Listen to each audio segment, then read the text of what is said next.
In this video, here's what we'll cover. Why later life depression isn't normal aging. How common it really is. The unique triggers of later life. Why older adults don't ask for help. Evidence-based therapies that help. There is a phrase I hear often, spoken quietly, almost as an apology.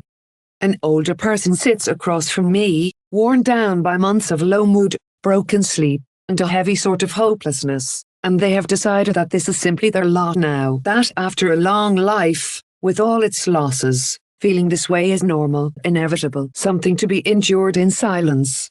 I want to be direct, because I think it matters. That belief is not supported by the evidence, and it causes real harm. So let me start there. Depression and anxiety are not a normal part of aging. Sadness is part of life. Grief is part of life. Worrying about your health, your family, and the future is completely understandable at any age. But persistent, crushing depression, the kind that lasts weeks or months, drains your energy, robs you of the things you used to enjoy, and fills your mind with thoughts of worthlessness, is not what growing older is meant to feel like. Neither is anxiety so constant that it gets in the way of ordinary daily life. These are clinical conditions, and like clinical conditions at any age, they respond well to the right support. Why does this myth matter so much? Because when someone believes their suffering is just old age, they are far less likely to reach out for help, and they often carry years of pain they never needed to carry. Let me give you a sense of how common this really is. In Australia, roughly 1 in 4 older adults, that is people aged 65 and over, experience a mental health condition in any given year, and depression and anxiety are the most common of these. Around 10 to 15% live with clinically significant depression, and in residential aged care that figure can climb as high as 35%. About 1 in 10 experience an anxiety disorder, and these two conditions travel together far more often than not.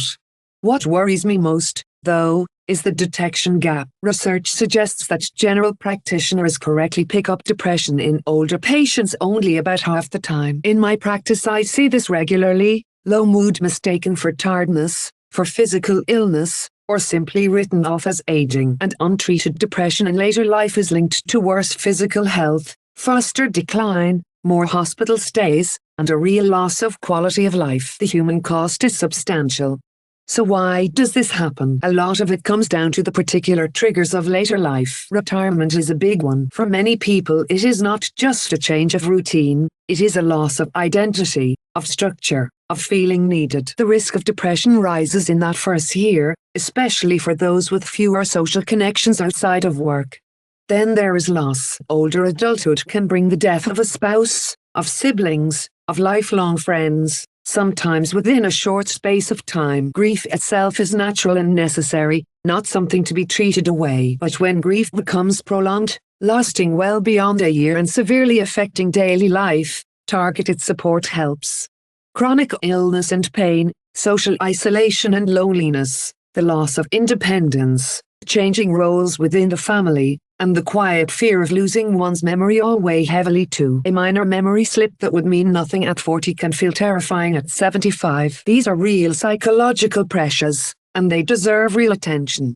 Now, if all of this is so common and so treatable, why do so many older adults never ask for help? In my experience, a few things stand in the way. Many grew up in an era when mental illness was never spoken about, when you were expected to just get on with it. That generational stigma runs deep. Alongside it sits a quiet stoicism, a habit of minimizing. What have I got to complain about? But survival is not the same as flourishing. Add practical barriers like transport, cost, and mobility, and for those from migrant communities, cultural expectations of keeping troubles within the family, and you begin to see why so many suffer alone. I want to say clearly, reaching out for support is not weakness. It is an act of self-respect.